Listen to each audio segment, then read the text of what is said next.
सिंधु दर्शन गाने ॿुधायूं ॿोली बचाई। ओम शांति ऐं जय झूलेलाल।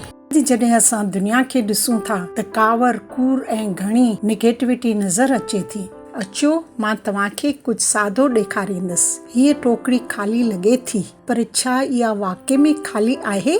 हर सुठो ख़्याल, हर मिठो लफ़्ज़, हर सुठो अमल हिन अण ॾिसण वारी टोकरी खे बड़े थो ऐं हर कूड़ कावर उनखे ॿीहर ख़ाली करे छॾे थो। अॼु जी दुनिया में माण्हू पैसे जे पुठियां डोड़नि था, पर पंहिंजी असली दौलत विसारे वियनि था। ज़िंदगी जी आख़िर में असां पैसो, नाणो ऐं शयूं साण नथा खणी वञूं। असां रुगो इहो साण खणी वञूं था जेको असां हिन अण ॾिसंदड़ वारी टोकरी में भरियो आहे। त अचो असां पंहिंजी टोकरी खे सुठाई, प्यार ऐं सुठनि अमलनि सां भरियूं। ओम शांति शांति शांति।